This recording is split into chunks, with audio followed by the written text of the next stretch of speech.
game's up, Llewellyn. I arrest you for the murder of John Russell and Mary McClure at 150 Liberal Street, Liverpool, on the night of January the 1st, 1935. I have to warn you that anything you say, etc., etc., etc.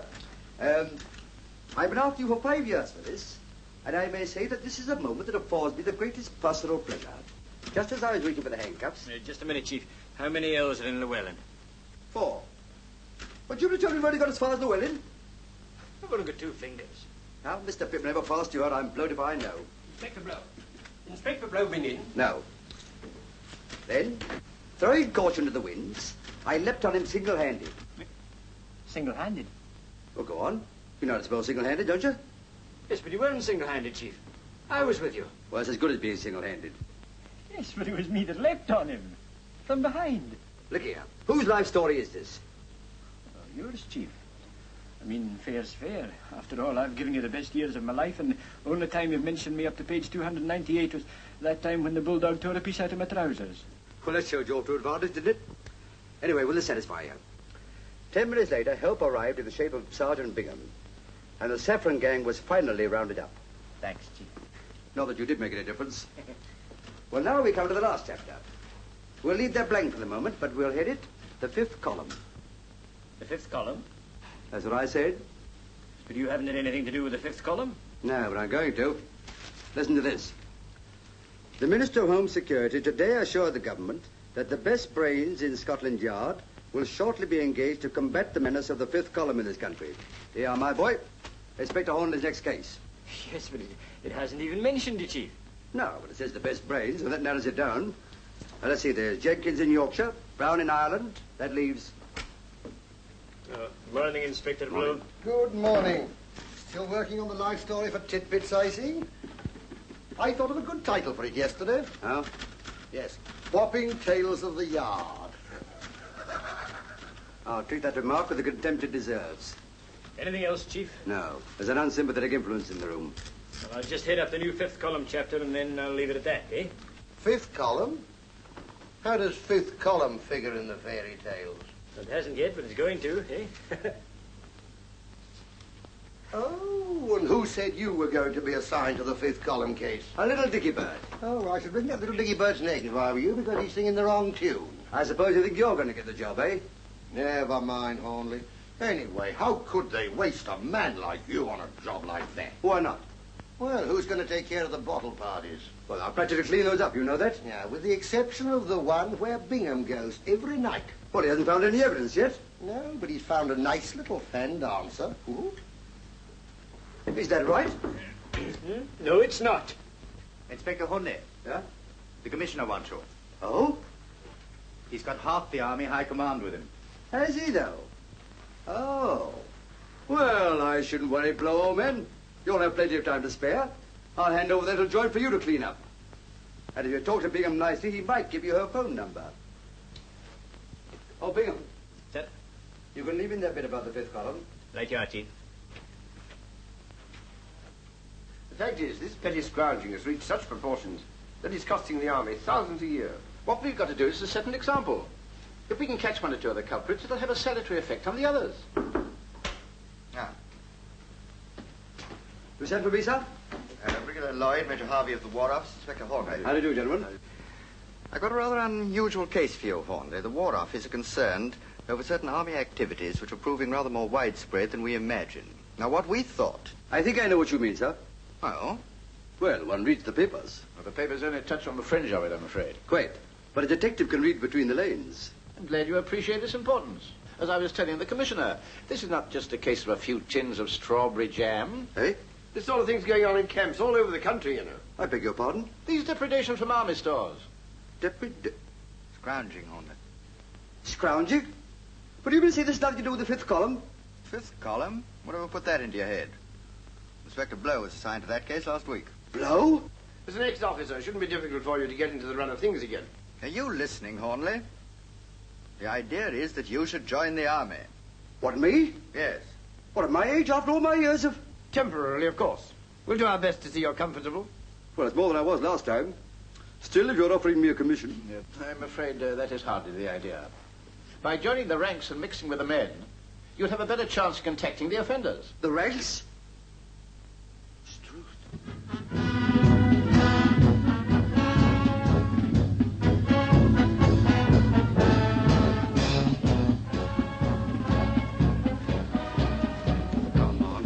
step out. What's the matter with you? Tired out. Well, we're all tired out. But we're not grumbling about it. But I've been carrying these things for the last 6 miles. By the time there was a changeover. All right, we'll have a changeover. Huh? Put the gun on your right shoulder. That'll leave your left hand free to carry the other stuff.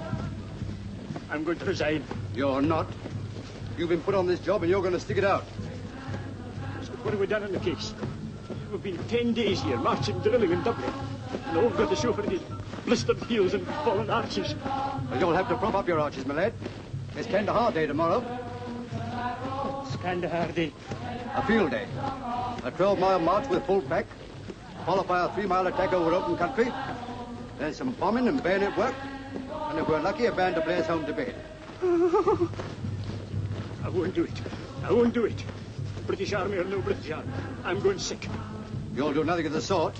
If you start going soft now, you'll give the game away. Yes, please. If I can stick it, you can. And if you go sick, you'll have more than the British Army to answer to. You'll have to answer to me. God, sick.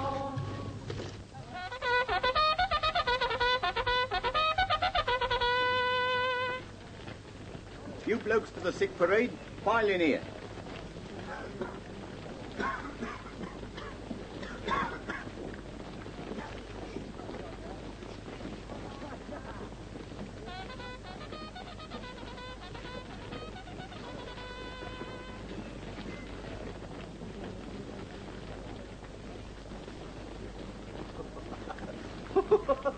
Cool, Blimey, we're well out of that lock, eh? Both perishing while we're full pack.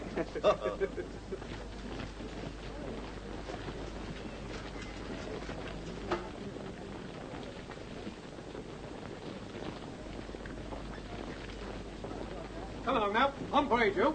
Double up. What's the matter? Well, I don't think I feel very well, Sergeant. In fact, I think I'll go sick. You can't go sick now. 7 o'clock in the morning's the time to go sick. Get on parade. Run along now. You heard what the day sergeant said. Private Lee. Coming.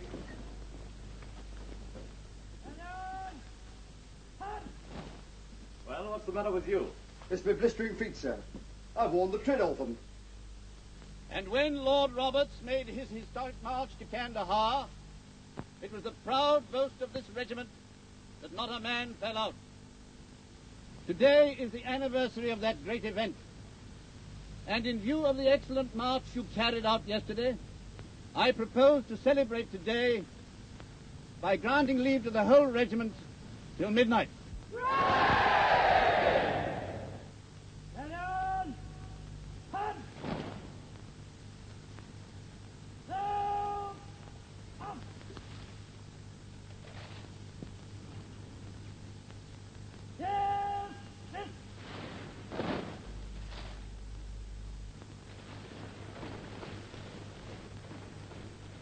Beers, please.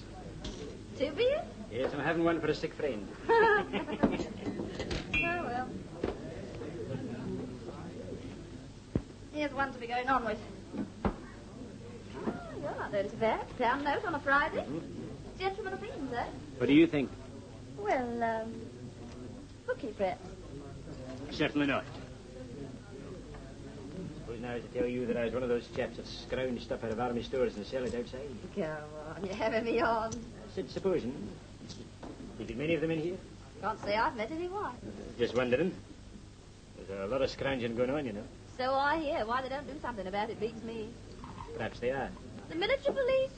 Not them. They catch us drunks. Found this stuff littered all over the floor. How much is missing? Can't say yet, but it's all new stuff, though. Only came in yesterday. None of it issued, eh?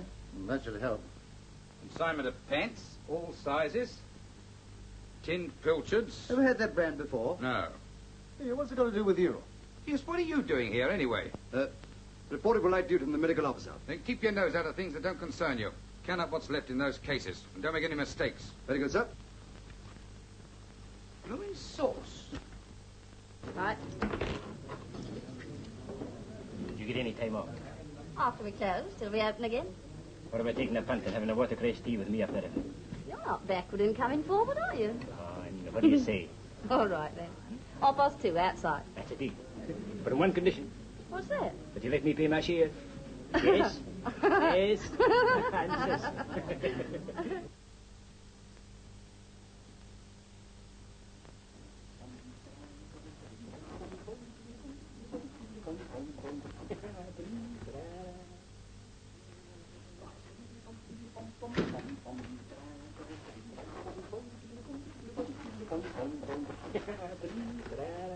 What's bitten you?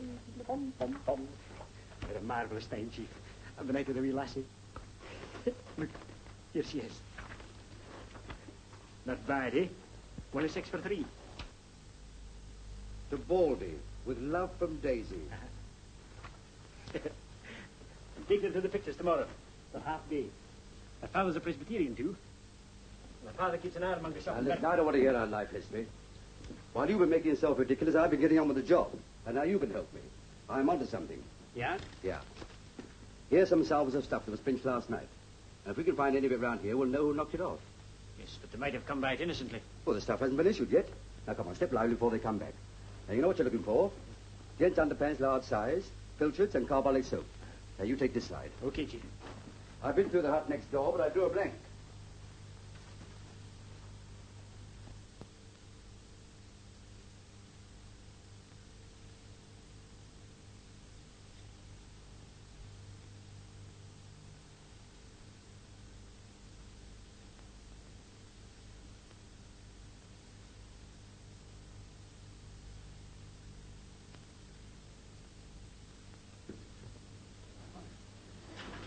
It was understood that we were only pretending to do this. Yes, we understood and the colonel understood. The sergeant major's a bit slow in the uptake. Don't worry, you're playing it. Give us your handkerchief, you clumsy flatfoot. Come on. There's only 8 more.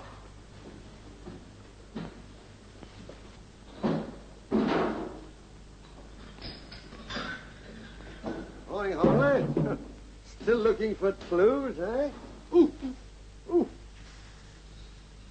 I always said there were no flies on Hornleigh, but... Oh, I take all that back now. What are you doing down here? Come away from your clues and I'll tell you. Have you come down here to make trouble? I've come down here to see you two. Us?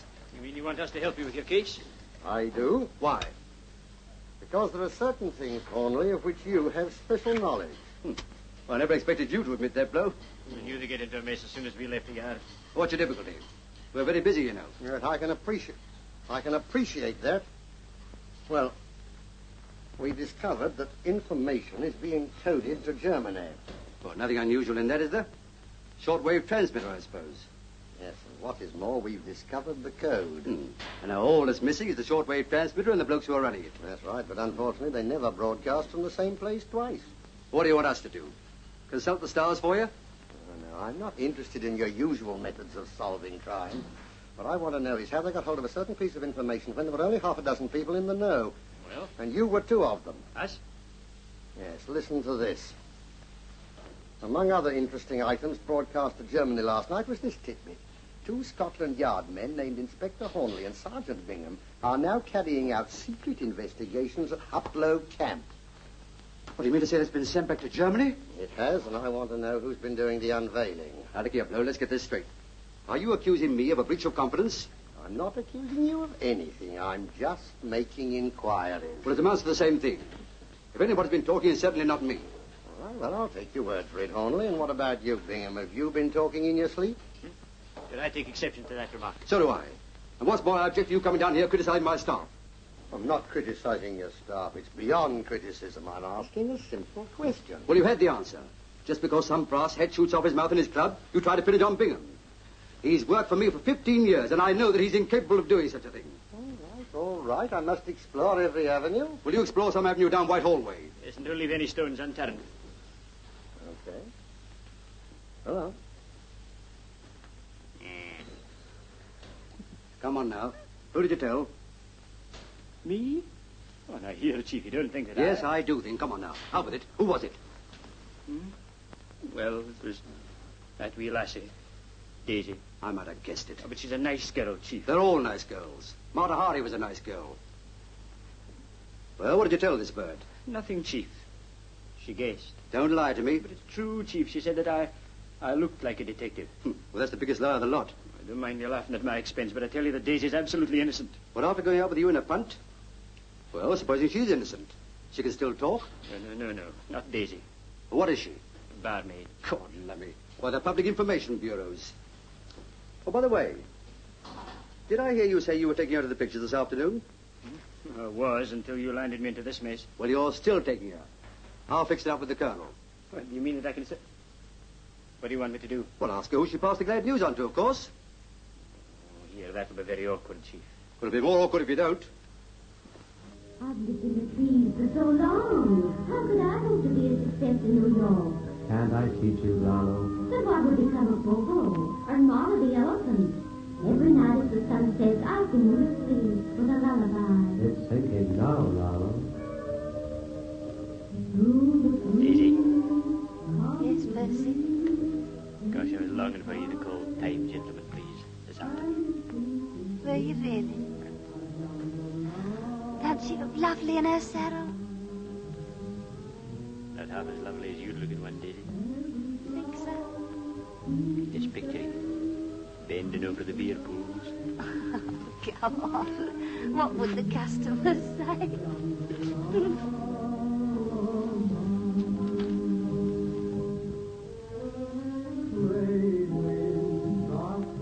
Daisy, What? remember when I told you yesterday about me and another chap, Hornleigh, being from Scotland Yard? Well, You didn't kind of mention it to anybody, did you? of course I didn't. Hey, what are you getting at? Nothing, Daisy. I know you're not the sort to chatter, but... Well, somebody's been talking. Are you hinting that I've been speaking out of turn? I didn't say you, I said somebody. Well, you meant me. Here, a little order, please. You've got no right to go making suggestions like that. Let me tell you, I've got enough to do in my job without gossiping. Yes, I know that, Daisy. But you might have passed it on innocent like. I did not. Here, turn it up, will you? You're not in the bar of the Rose and Crown now, you know. There you are, you see. This is all your fault. Go in.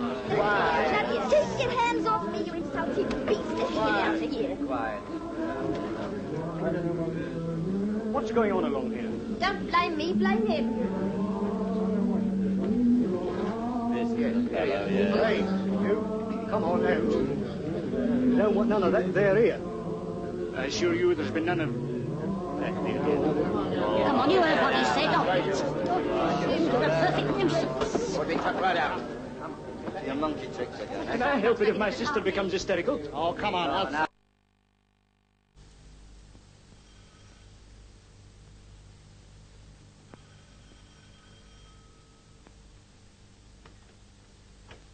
Good afternoon, Miss Johnson. Good afternoon. I'd like to see Mr. Wilkinson. You didn't make an appointment, did you? No, but one of my back teeth is aching again. Something awful. I think you'll find that quite all right. I shouldn't bite on it for a couple of hours, though. Thank you. Miss Johnson, I don't remember No, making... Mr. Wilkinson, it's my back tooth again. You must look at it. I see. Would you mind, madam? I won't keep you one moment. Quite all right. Very well. Please step inside. Charles? I've laid out your dinner jacket. Don't forget you're dining at the club at 8. Oh, yes. I'm going over to Penrith to have dinner with Mrs. Sherwood. We'll probably play bridge, so I may not be back till 8. Goodbye, my dear. Oh, don't forget to black out. I expect you'll be in first. I won't forget.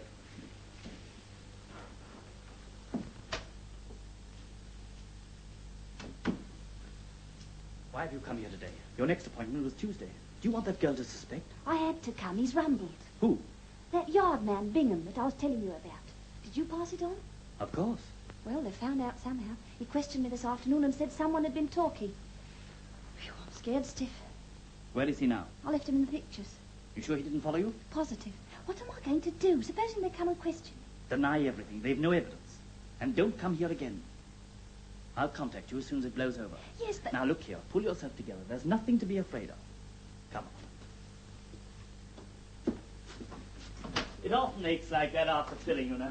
It'll be quite all right tomorrow, believe me. I hope so. Now, madam, if you please. Thank you. Come along, Yvonne.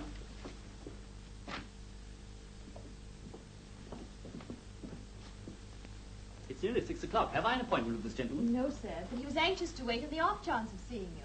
My bridge work needs overhauling, and I wondered if... I'm sorry, I'm afraid I can't manage it now. My hours are 3 to 6, and I have an engagement this evening. Well, perhaps I could come back later. I'm sorry. My engagement is for the whole evening. Besides, I never see patients out of hours. Oh, if that's your attitude, I'll take my business elsewhere. There are plenty of other dentists in the town who will be only too glad to do a little bridge work after 6 o'clock. Good day to you, sir.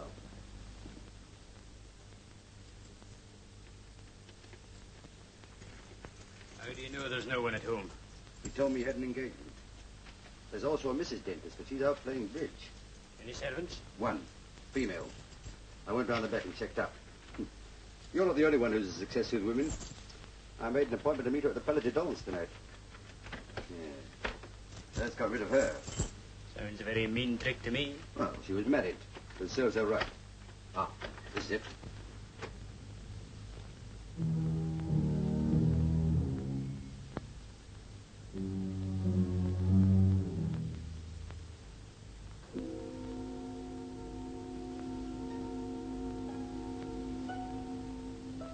That's surgery. Now let's see what's over here.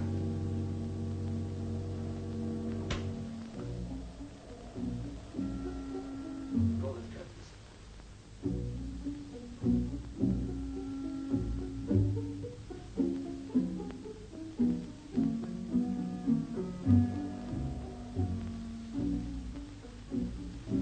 There's his appointment book. We'll have a look at that.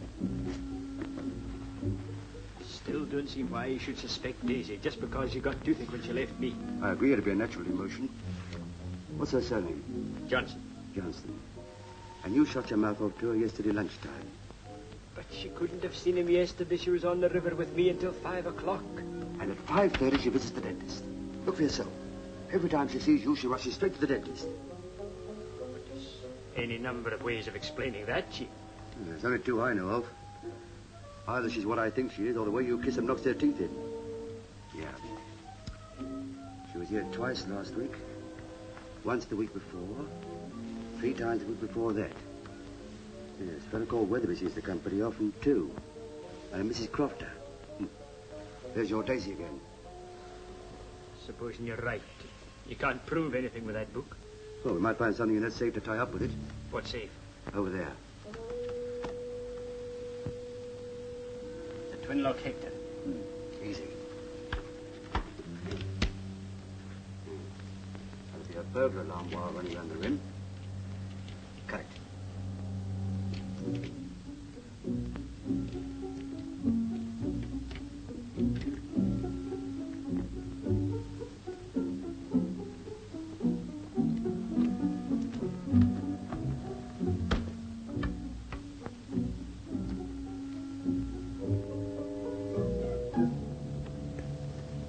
There you are. That little fellow won't talk. Comes him, you cut the wrong wire. The doorbell. The dentist. Maybe he's forgotten his key.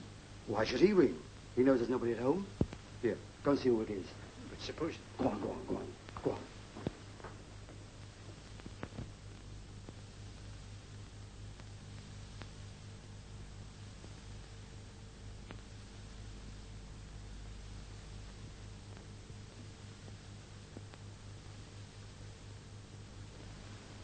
Is your name Wilkinson? No. Mine's Blenkinsop. Oh? I want to see Mr. Wilkinson. Why?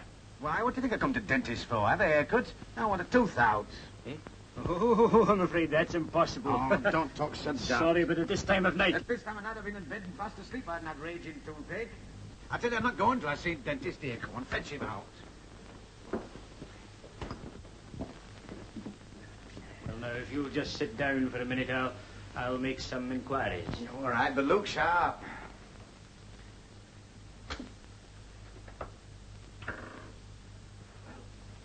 That's a patient, Chief. Says he wants a tooth out. What, at this time? Perhaps he's one of their agents. Doesn't look like one. Well, how do you know?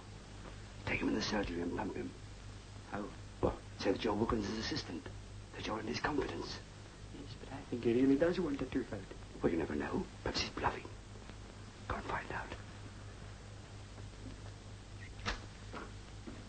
Well, I'm sorry, but Mr. Wilkinson is asleep. I can't It's help it. all right. I'm his assistant, and anything you wish to have out, you can have out with me. All right, that suits me. Well, where's surgery? Surgery. Yes.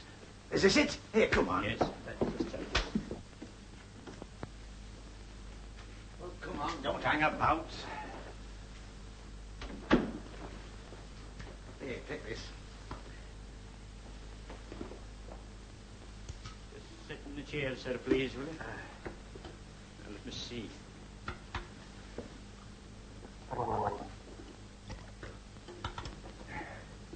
Nice evening, isn't it? Fine for getting shortwave broadcasts. I don't want any shortwave broadcasts, and I don't care if it's raining cats and dogs. I want this tooth out. Let me say that I enjoy Mr. Wilkinson's full confidence. Well, I'm very glad to hear it. Shall I open my mouth now? Yes, certainly. You can tell me anything you want.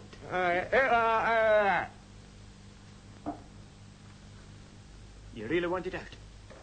Hey, what's the matter with you? You non-compass mentis or something? You've been here before, haven't you? What's that got to do with it? Well, we just make it a rule only to attend to regular customers after closing time. Oh, dash it all. Do you think I'm going to suffer all night for your silly rules? Here, are you going to take it out, or do I have to take it out of you? Your mind's made up. Oh, it's dawned on you. Right, just wait there a minute, please. Where are you off to now? Oh, what is this, a dentist or a madhouse? Here, are you going to take this thing out? All right, it's coming out. Just a minute. Which tooth did you say it was again?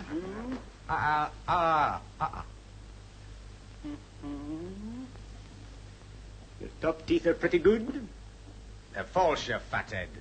Oh, so they are. I see that now. They quite took me in for a minute. You want the plate out? No, just the tooth.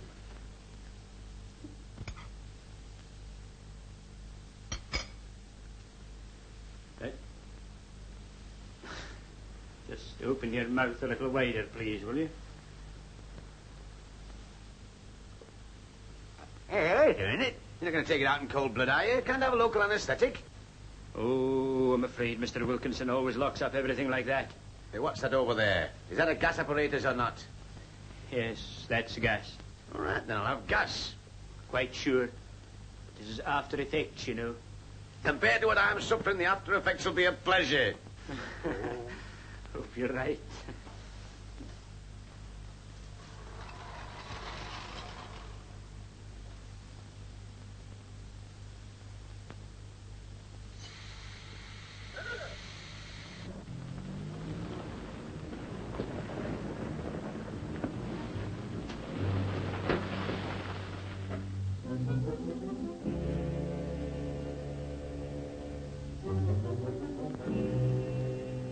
Now what's to do? Are you going to give me gas or not? I am. I should hope so, too. I'm sick of sitting here waiting.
Must have cracked my jaw. No. Something went, but I don't think it was that. They must have given me too much gas. I feel very faint. Here, come on, come on. The fresh air will do you all the good in the world. I'll take you to a taxi rank and see you in that car.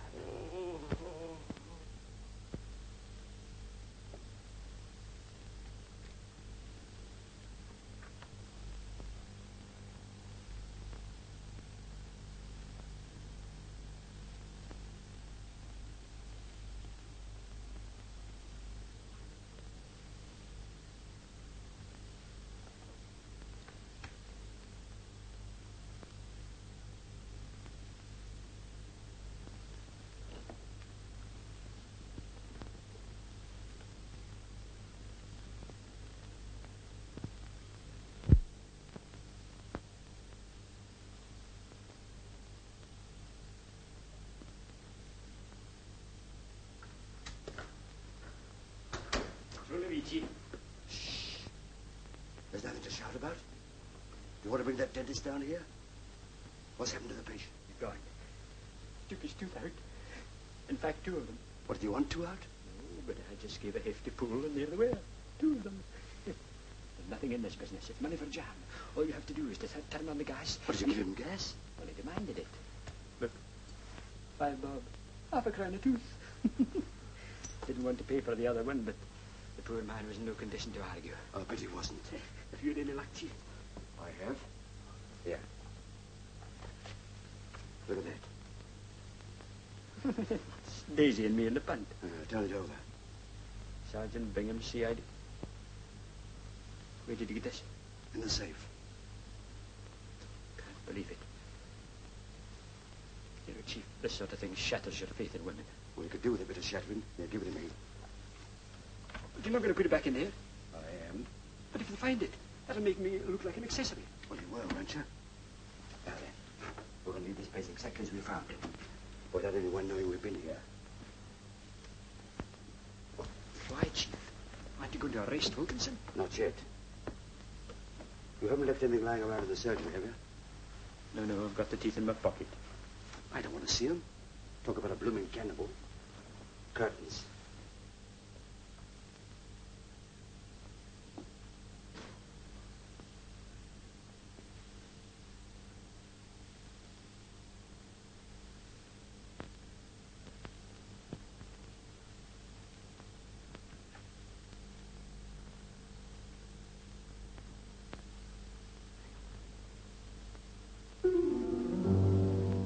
Must be Granny.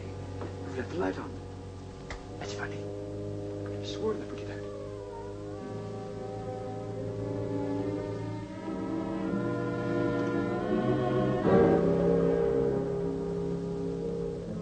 It's truth.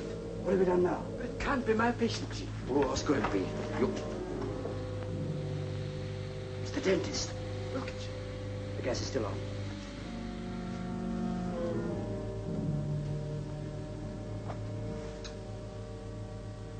He's a gunner. Dead. This is awful. But I was here just a few minutes ago. Must have happened when you were seeing your patient off, obviously. Must have found out that we were here, decided he couldn't face it, and come down and gassed himself. I'd better phone the local police. Wait a minute. Look at these. One shoe is laced across the usual way. On the other shoe, the top 3 holes are laced crisscross. You can put your own construction on that, I suppose. Well, no man laced his shoes different ways. Someone else put that shoe on his foot. Why? I don't know yet. But whoever did it may be still in the house. Wait here.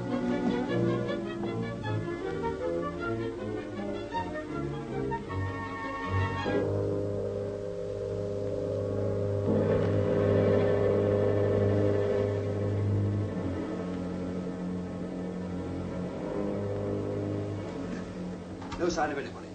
I'm going to make a search of Wilkins' bedroom and see if I can find anything. I'll come up with you, Chief. No, you don't. We've got no time to lose. Here, take these. Ring up the yard. Give Blow my kind regards and read that list over to him. What are they? The names, addresses, and code numbers of Mr. Wilkinson's so-called patients. Tell Blow, since he wants to know who's been talking, there's 40 of them.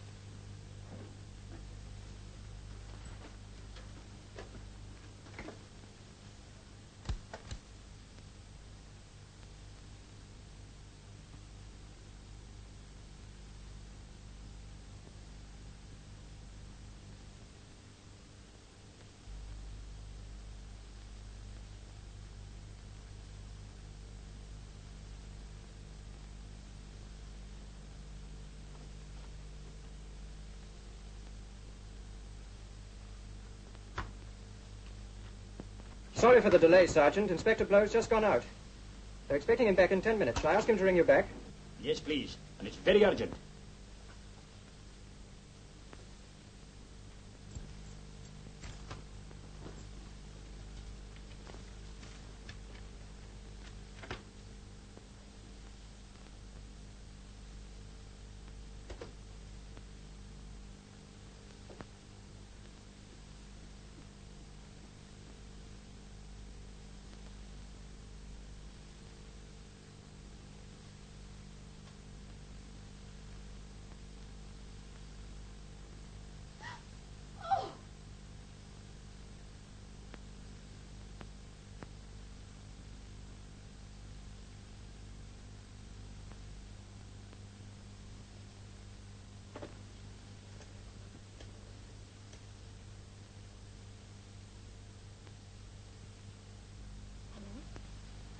Who's that?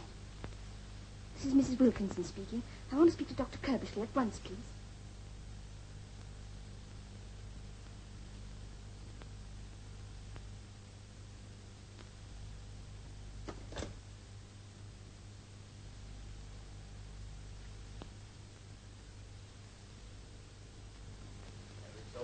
It's all right.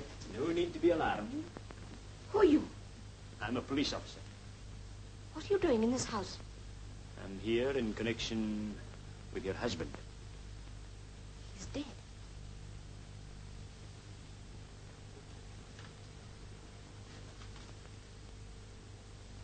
That's right. You just sit down quietly for a few minutes. I can imagine how you're feeling. Can you? I wonder. I should be awfully upset, shouldn't I? Aren't you? No. You are Mrs. Wilkinson? Yes. But we weren't what is called a happily married couple. You found out that he was a... Yes. I told him he'd get caught sooner or later. It was no use. They had some sort of hold on him. Who are they? I don't know. I shouldn't have known anything except that I found a letter of his. What did you do? I taxed him with it, and he flew into a rage and struck me. You did? Yes. Oh, that was nothing unusual. I said I'd go to the police, and he threatened to shoot me. What could I do? What would you have done? I really don't know. It's very awkward for you. Could I have a cigarette, Inspector, please? Why, certainly. Now, I'm afraid I've got to ask you just a few questions. You're not going to be brutal to me, are you? No, that will hardly be necessary. But they'll expect a statement, and just as a mere matter of formality. Oh, yes, of course. Well, I shan't attempt to hide anything from you. Thank you. Well, now, do you know what part your husband had in this organization? None. But I'm sure it couldn't have been a very important one. Oh, I'm afraid you're wrong there, my dear, Mrs. Wilkinson. As a matter of fact, I'm quite sure you are. Well, what makes you say that? Well, I have here the names and addresses of 40 of his patients, whom I have every reason to believe supplied him regularly with information. But I can't believe it. Are you positive of that? I found it in a book in his safe. But if he's as important as all that, why did he take his own life? He didn't. Somebody else took it. He was murdered. Oh. Here, Mrs. Wilkinson. What's the matter? Oh, pull yourself together. There. Mrs. Is that water's?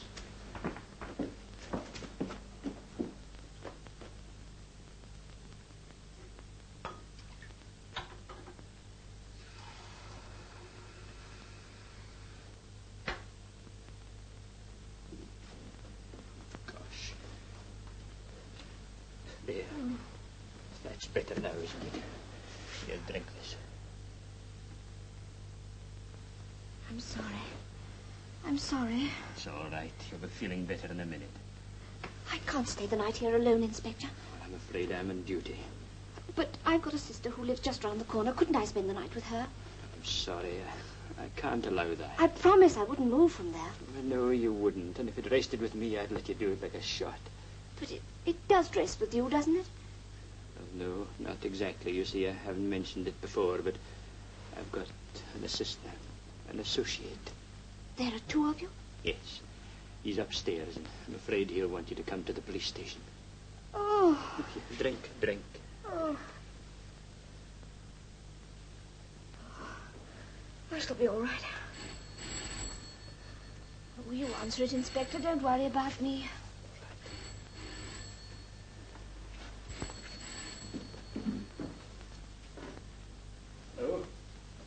Hello, yes? Oh, Inspector Blow. Yes, this is Bingham. What are you ringing up at this hour for? I decided to confess after all. Certainly not. So, as a matter of fact, it's not unconnected with your inquiries this morning. Well, now, Hornleigh and I decided that as you were floundering about to give you a bit of help. To put you on the right road, as it were. No, I must correct you there. My mother and father were married properly at the kirk at Paisley. And that remark comes very badly from you after all we've done. All right, if you'll just keep calm, I'll tell you. Well, I have here the names and addresses of about 40 people who have been passing information. Yes, if you'll just get out your little pencil and paper, I'll read them out to you. You ready?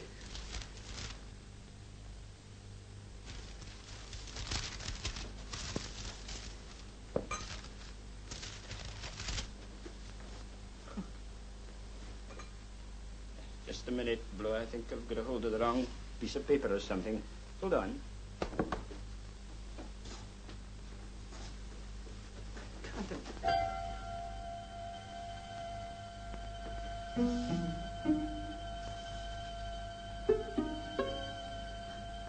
Mrs. Wilkinson. Mrs. Wilkinson. Mrs.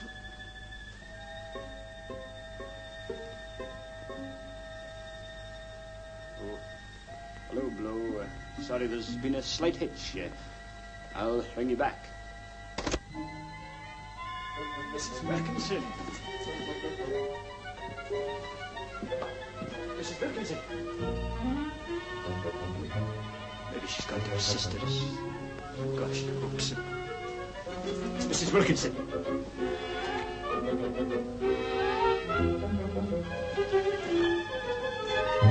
Mrs. Wilkinson.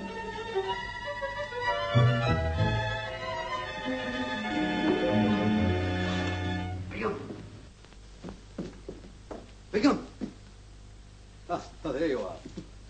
There's been some pretty rum goings on in this house, I'm telling you. You're telling me? What did you phone, Blow? Yes, I phoned him. What did he say? Well, he didn't say anything, Chief, because... Because what? Look, you're quite sure you gave me that list, aren't you? What are you blathering about?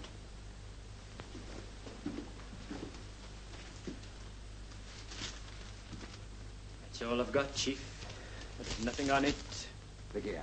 What the blaze have you been doing while I've been upstairs? Had it in my hand when I first phoned Blow. Well, go on. Well, he wasn't in, and so I put it back in my pocket. I know it was there when she came in, because... She? Mrs. Wilkinson. So she's here? Well, she was here. Was? Yes. I'm afraid she's gone to... Gone where? Just through that French window. Look here, you drunk as well as incapable. I told her to stop here, but she must have slipped out when I was on the phone.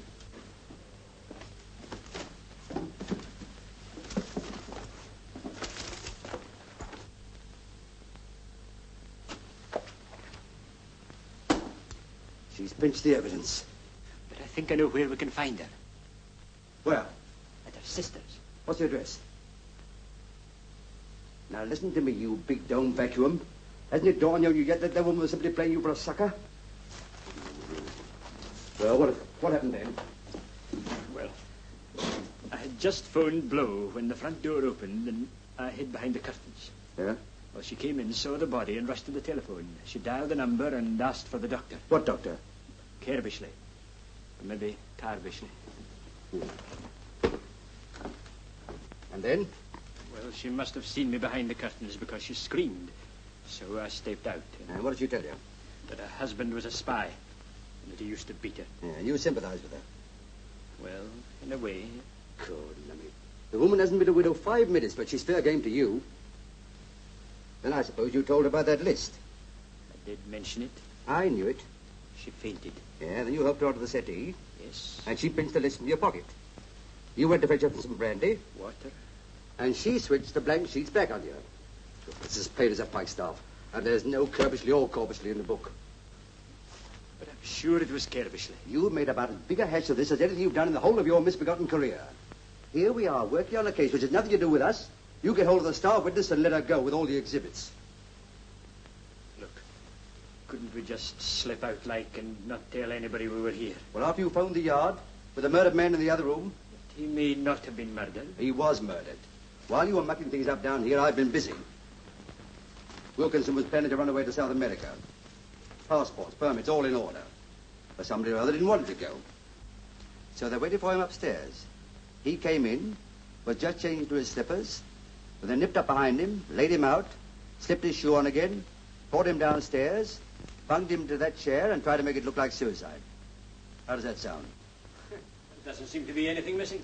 No, except the clue to the murderer, that list of agents, and Mrs. Wilkinson. Apart from that, it's all sewn up. Well, I suppose there's nothing else to do but hand it over to Blow and we go back to the gents' underpants. Now, look here, I don't want to hear that defeated talk.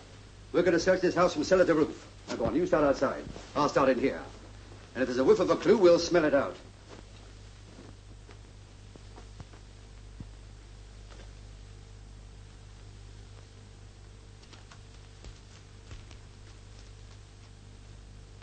Hello, what's this?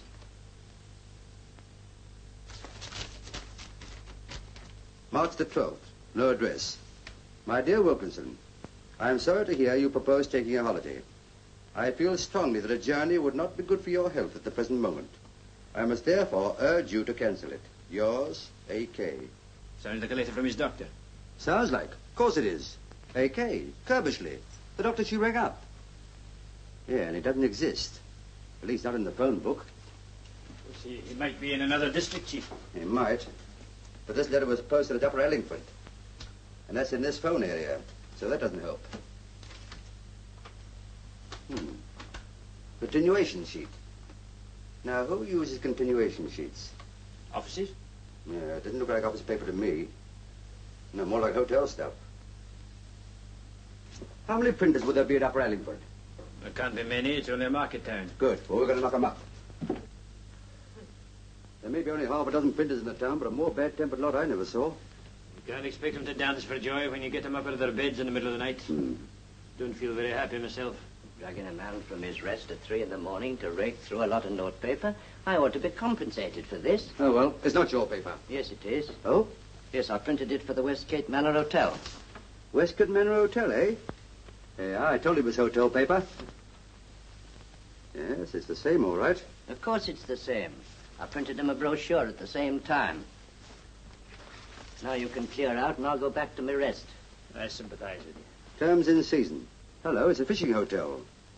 Yeah, pretty posh from the prices. Bingham, we're going to get up early in the morning. Eh? We're taking a fishing holiday. It's time we got our hooks into something. Well, thank you very much, sir. You're welcome.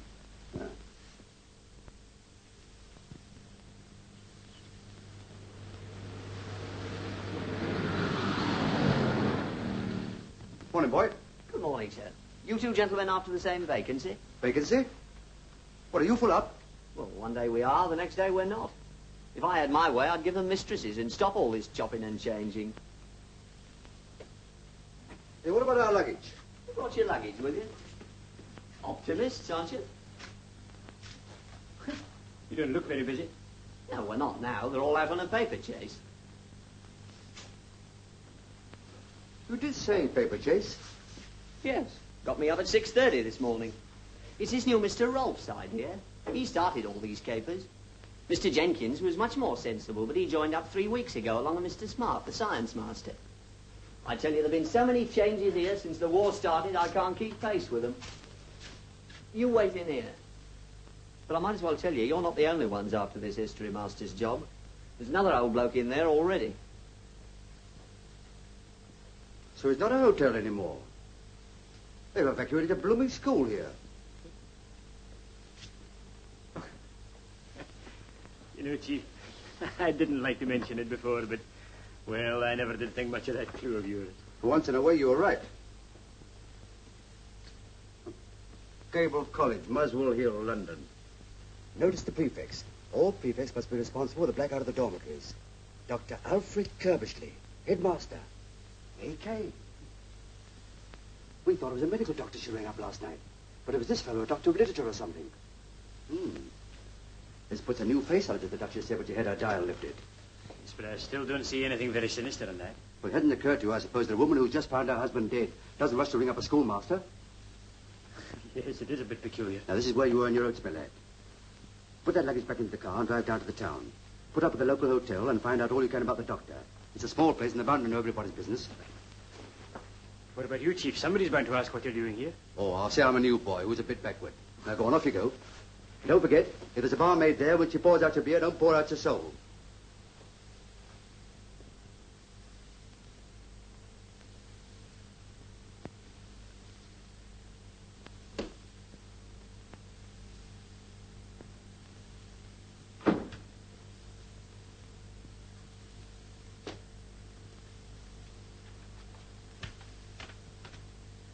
Good morning. Good morning. Are you an applicant? Yes. So am I. Really? My name's Mackenzie. Professor Alec Mackenzie. How do you do? My name is Nuttall. Horace Nuttall. How do you do? You may have heard of Mackenzie's History of Europe for schools. Oh, yes, of course. I wrote it. Really? You haven't actually met Dr. Kirbishley yet, I take it? No, but I rather fancy that's just a formality. Ah, well, I suppose there's no objection to my waiting. No, not in the least. If it isn't a rude question, what was your last school? Borstal. Borstal, oh, yes. Borstal. I beg your pardon? Borstal? Yeah, but isn't that a penitentiary? Yes. But surely a qualification for a master at Borstal would hardly be a recommendation to this school. On the contrary, my dear sir. I'm just the man for this school. Why? But they mentioned it in the advertisement, didn't they? The school times gave me to understand that this was an establishment for the sons of gentlemen. Oh, is that what they said there were sons of? Well, I hope I'm not here under any misapprehension. Well, it's not as bad as Borstal, if that's what you mean. As a matter of fact, they frequently send their good conduct lads here. But you seriously tell me this is a corrective school? Well, didn't you know? I certainly did not. Oh, there's nothing to be worried about, my dear Professor. You may find it a trifle alarming for the first 2 years, but you'll get used to it. Well, bless my soul, look who's here. If it isn't young Bingham. Now, there's a fine example of the good conduct lads they sent here. Oh, but they shouldn't let him have a knife. Why not? Well, he's a nice enough lad, but he has fits of violence. As a matter of fact, I remember once at Borstal, he attacked the carpentry instructor with a chisel. Good heavens. You see... Oh, I'm sorry, sir. I didn't know there was anyone in here. That's quite all right, my boy. What do you want? A book, sir. A book? Yes, sir. Help yourself, my son. Thank you, sir. Excuse me, sir.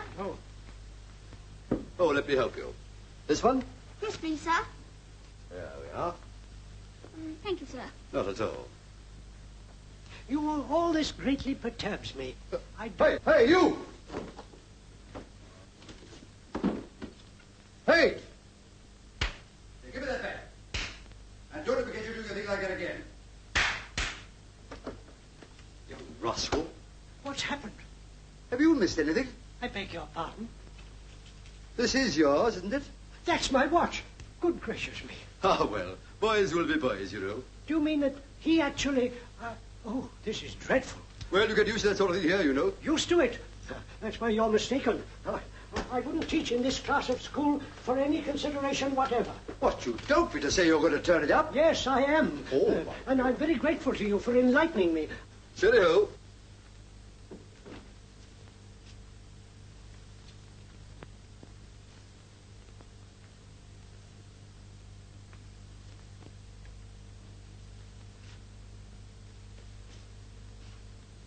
Professor Mackenzie?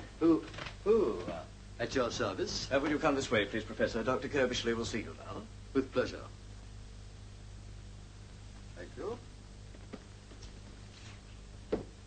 very pleased to have you here, Professor. Weston, the last man, was rather old-fashioned in his methods. Oh, really?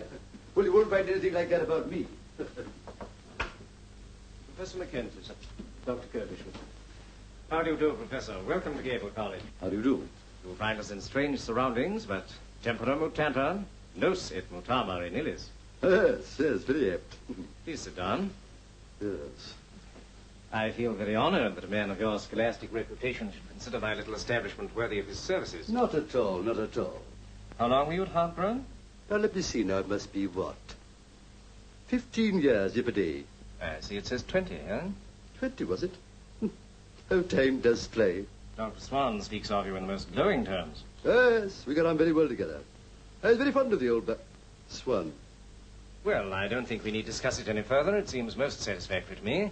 I take it the salary I mentioned in my letter is acceptable to you? Under the circumstances, yes. Oh, there is just one other thing, and it's rather important. Can you start at once? Oh, absolutely. As a matter of fact, I've got my luggage with me. Really? Well, that removes that obstacle. Right. Well, I think you'll find it very pleasant here, Professor. Here, Mr. Jennings? Oh, yes, indeed, sir. I'm sure I shall. It'll be an honor to have you teaching with us, Professor.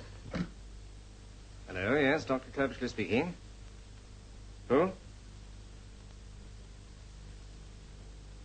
Well, I'm afraid I can't discuss it now. I'm engaged. I'll send you a school prospectus. But I must see you. I've been trying to get you since last night. Just a minute. Well, I think that's all for the moment, Professor. Mr. Jennings will show you your study. This way, please, Professor.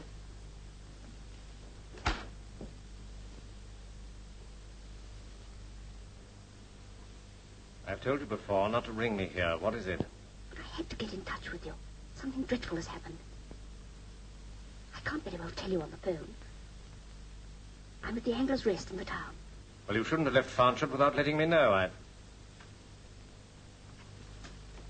Oh, I'm so sorry, Doctor. But I wonder if you could let me have my testimonials back. I know you wouldn't mislay them, but I'd rather treasure them. Yes, of course. Thank you. Yes. Thank you. Thank you. You must realize it's impossible to talk now. I'll be down there at 9 this evening. Until then, stay in your room. Goodbye. Could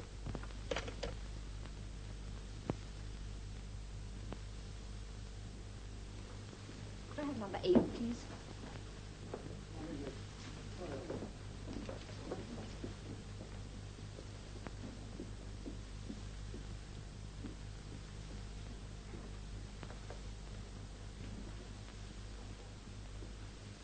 Good morning, sir. Good morning. I want a room, please. Certainly, sir.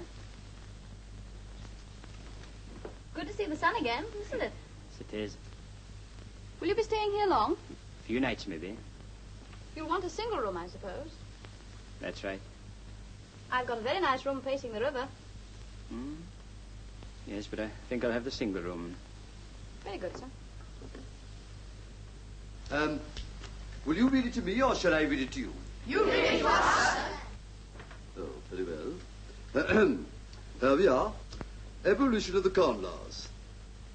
The effect of the Industrial Revolution, connected with the mechanical invention and the utilization of steam, transformed Great Britain from an agricultural to a manufacturing and commercial country. Everybody understand that? Oh, yes, sir. Oh, well, the opposition to the Corn Laws steadily increased. At length, the Conservative Premier, Sir Robert Peel, became a convert to free trade, and in 1846 carried a measure to put an end to the Corn Laws. By this act, the duty on corn was at once greatly reduced.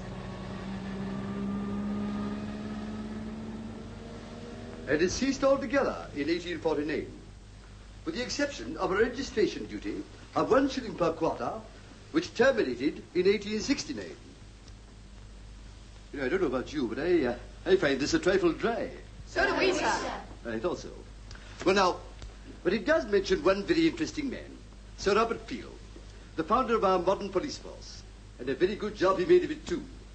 As a matter of fact, if it hadn't been for him, we should never have had the highly efficient organization with its network of detectives, plainclothesmen, and coppers knocks, informers, that we have today. But still, I dare say that many of you boys, at one time or another, have wanted to be detectives. Yes, I thought so.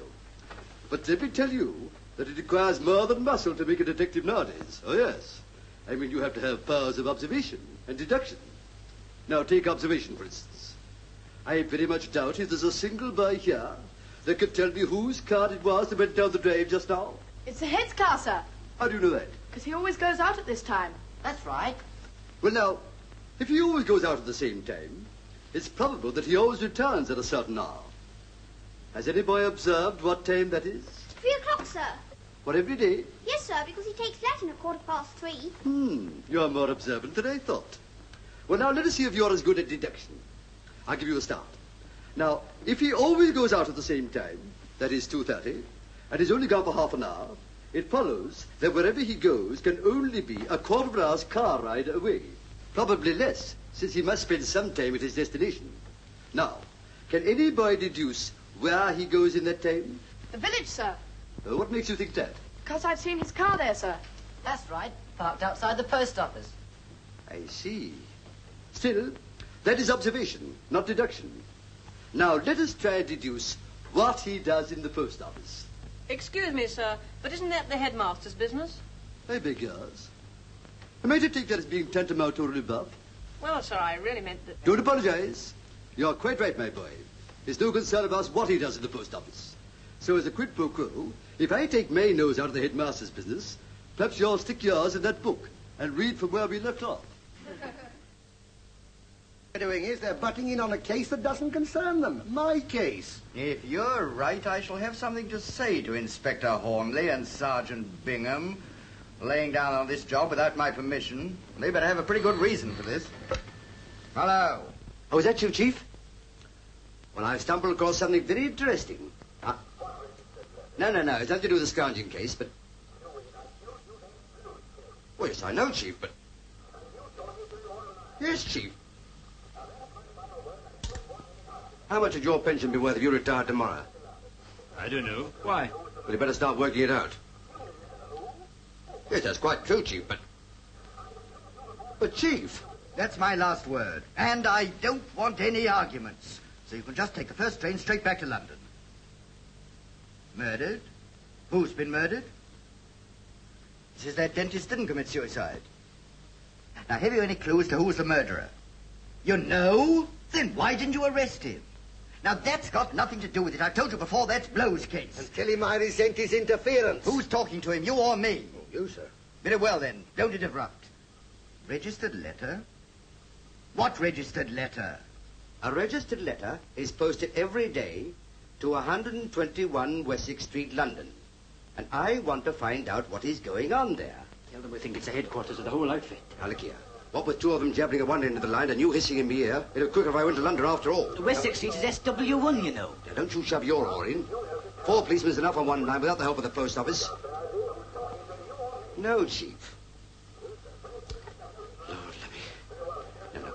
Now, all I want you to do is to get somebody competent to watch 121 Wessex Street until the registered letter arrives, and then pounce and catch the lot of them. And afterwards, ask them to ring up Bingham at Allingford 69, and I'll bag the murderer. Fine. Good night, Chief. Ooh. I could do with a drink after that. What about the post office? Well, it's a bit late at night, but since it's been such an exciting day, I think I'll have a small whiskey and soda. Bingham, order 2 a small whiskey, will you? I'll have a double. Hello, miss. Ask the waiter to send up 2 double whiskies and 1 small one. Sam, 1 whiskey and 2 doubles for number 2. Right. Oh, and find out what they want to eat.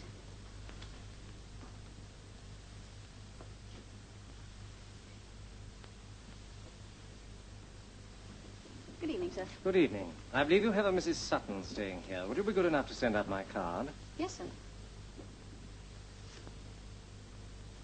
Sam, take that card to number 8 on your way up, will you? Very good, sir.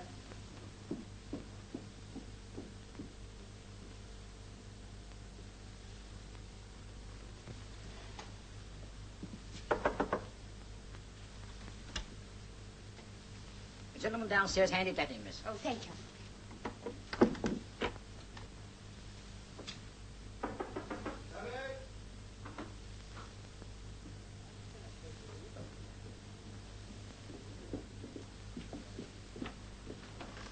You said you'd be here at 9 o'clock. It's nearly 10. I know.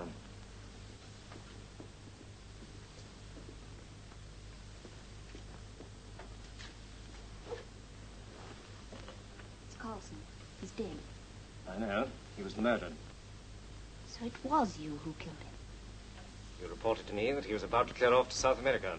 A man like that's not only useless, but dangerous. Well, all I can say is you might have been a little more careful about it. In what way? It may interest you to know that whilst you were disposing of Carlson, there were 2 detectives in the house. You sure? I met one of them. Did you find anything? Only a list of our agents in the safe. You needn't be alarmed. I played the prostrate widow very successfully. Well, I'll be getting along. I should have closed on my cucumber frame a couple of hours ago. Well, thank you very much for your assistance, Mr. Tomboy. A pleasure. Good night, Inspector. Good night. Good night, Sergeant. Good night, Mr. Tomboy.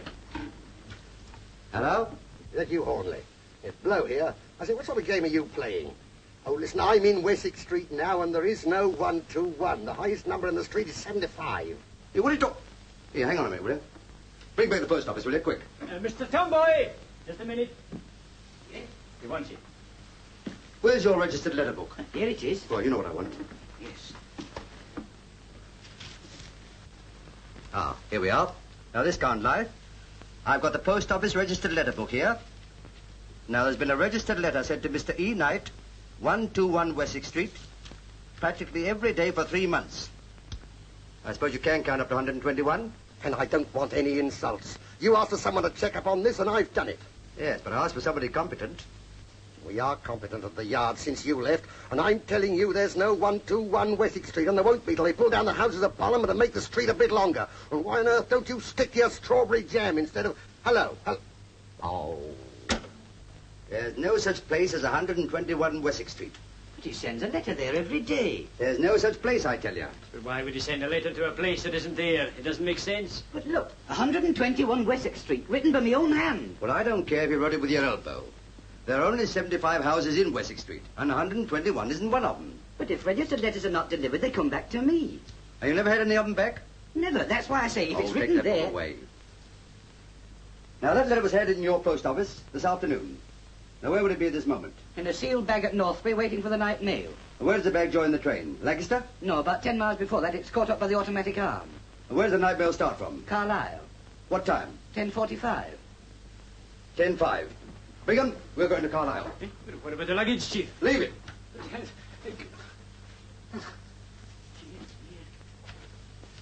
I'll get you a passport, Helen, and you can go abroad to a neutral country. There must be one left somewhere. Wait a minute. There's a detective who's in the house. Which one? The tall one. The little fellow they've got in tow is the village postmaster. And I was under the impression that the man with him was my new history master, and I appear to have made a mistake. Suppose it was just a nominal charge for the room, seeing I haven't slept in it? I'm sorry, sir, but I'm afraid you have to pay the full price as you've used the room. You're charging me for bed and breakfast, and I haven't it either. Go on, pay up and don't argue. Well, if it was my own money, I'd be adamant. Seeing it will go down in expenses or concede the point. They must have found out I was here. If they had, they'd hardly be leaving. No, I fancy they've something else on their minds. Oh, can't you pocket it without counting the change for once? Come on, come on. Good night, Mr. Tomboy. Minute thanks again. Right. Oh, good evening, Mr. Tomboy. I wonder if you'd mind obliging me. I know it's after post office hours and all that, but I should be very grateful if you'd break the rules and cash a money order for me. Well, Unfortunately, I wasn't able to get to the bank today. Oh, certainly, Dr. Kirbishley, with the greatest of pleasure. Oh, thank you very much. I'll run you down to the post office now, shall I? Oh, thanks. Yes. Well, it's one of the registered letters for London. I made a mistake about the receipt. Got the addresses mixed up. If I could have it back, I could put it right in a few minutes. It's gone. Oh, very well. The registered letters have already left Northbury for the mail train. It's too late to stop them now, Dr. Kirbishley. There's nothing I can do.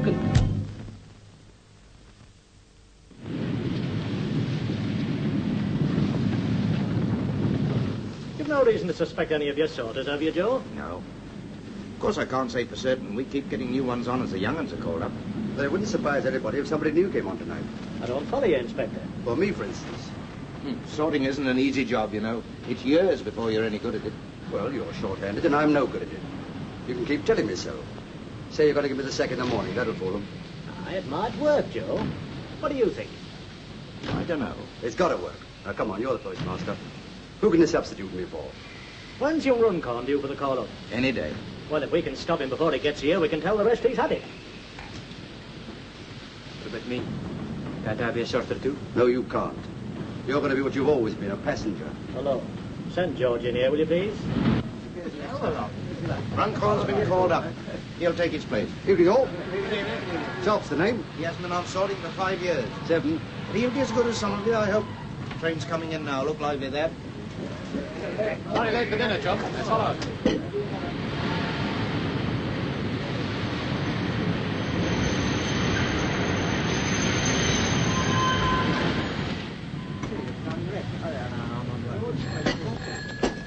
Hello. Faster. Wanted on the phone. Better hurry. Hello? Yes? I had to warn you, 2 detectives will be on the train tonight. No, if you're careful, it'll be all right. One of them's tall, bald, looks intelligent and isn't. The other one's short, with a sour face, doesn't look intelligent and is. Has he got a heavy lower lip? Oh, well, I've seen him. He's the new sorter. They're working fast. Listen, whatever you do, don't let him get hold of that letter. No, leave that to me. I don't like the sound of it. I've got to go.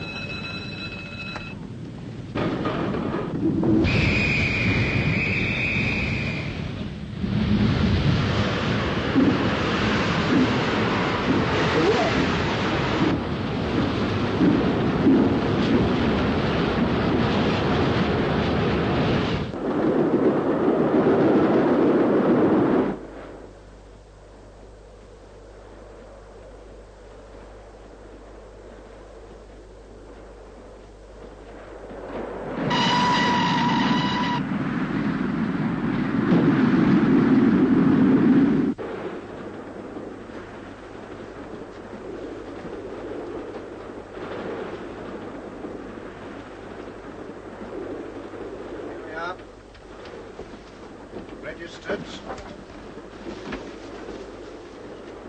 Beats me what people find to write about. No consideration for others, that's what it is.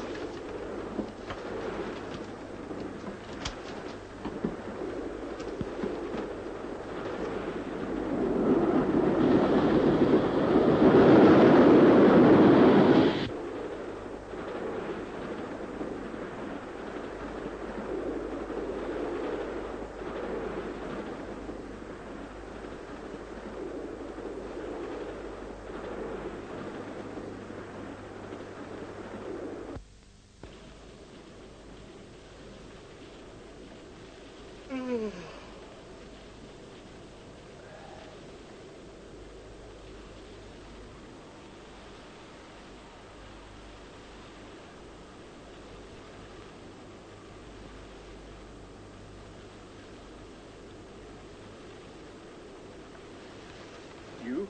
What are you doing here? Good evening, Sergeant. Perhaps I should introduce myself. I'm the principal of your colleague's school. It was smart of you both to discover that I posted a registered letter this afternoon and catch the train at Carlisle. But I've an idea. The inspector won't find that letter. Oh? Why not? Because you're going to write him a little note and ask him to come along here and see me first. And you think I'd fall for a thing like that, eh? Well, I'm hoping this way, John. Suppose you know it's a very serious thing to point a gun at me like that. For you or for us? For you, of course. I know all about you. You both got to answer a few questions. I'm sorry, Sergeant, but as a schoolmaster, I prefer to put the questions. And at the moment, I'm asking you to write that note to Hornleigh. You think I'd do that? I should if I were you. Over my dead body. Isn't that rather an unfortunate way of putting it? I think we can avoid that unpleasantness for the moment. Helen, would you mind relieving the sergeant of his wallet? Careful, Sergeant. I'll throw caution to the winds in a minute. That'll be very foolish of you. And his fountain pen, please. What are you going to do?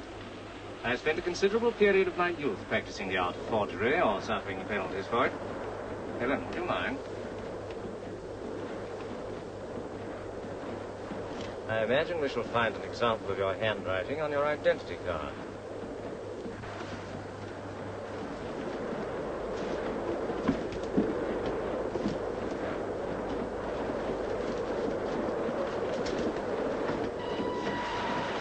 Mr. Busby. Got a new sorter on tonight? Well? Bloke along the train there says he's his brother. Asked me to give him this note. Well, it's against regulations. Still, we'll let it go this time.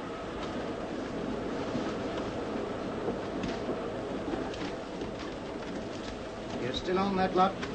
Well, let me tell you, if everybody here worked at the speed you're going, this post will arrive in about 3 years' time. Here. Talk about a nagger. I'll soon be home with my wife.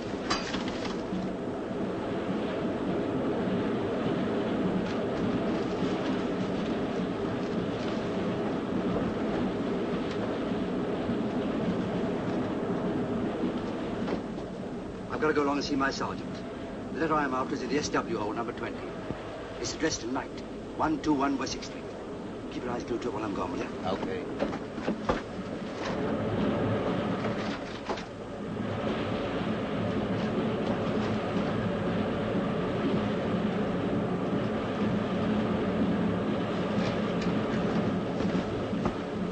God, I'm a CID man. I wonder if you go in that next compartment and examine the tickets. Certainly, sir.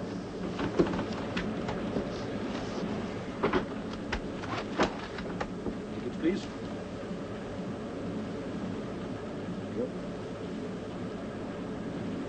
Your tickets, sir, please. I don't think I've got mine on me. Inspector, I think I'll come with you. I think I've got yours, Edward.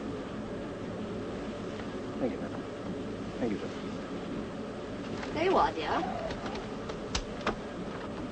Who's in there? Tall, bald-headed gentleman, sir. Looks rather pale. Yeah. Anybody else? A well-dressed man with a long nose and a red-headed woman. Rather pretty. Aha. Thank you very much. Anything else I can do for you, sir? No, not just now, thank you. Very good, sir.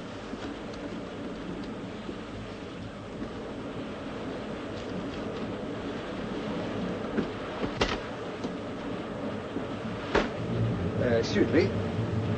What do you think he's doing?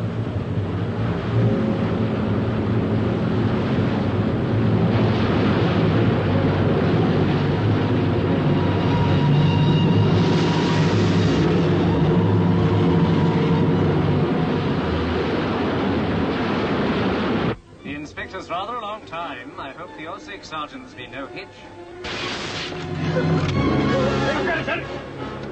Don't move. Good work, sir. Good work. Well, Dr. Cabersley, I think you've had my credentials. Go on, watch him, Bingham. I'll be back in a moment. Yeah.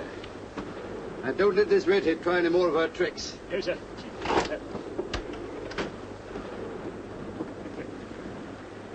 It's just an example of the way we work, you know. Now I'll have my fountain pen back. Yeah, Corporal. Look out those two. It's what is known as a matter of national importance. All right, Inspector. But I ain't a corporal. Well, you will be. Come along, Bingham. I may need your help. So long, Doctor. See you later.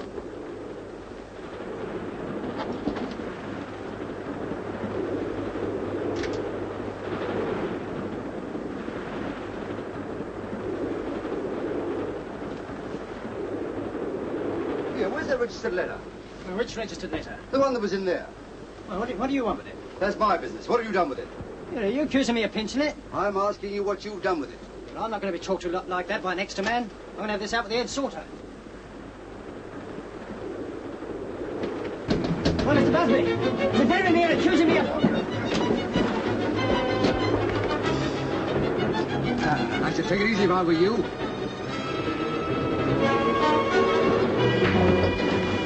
All right, fellas. We're from Scotland Yard. This is Inspector Hornleigh of the CID. Look out for him, will you? He's a 5th columnist. Come on, out of it.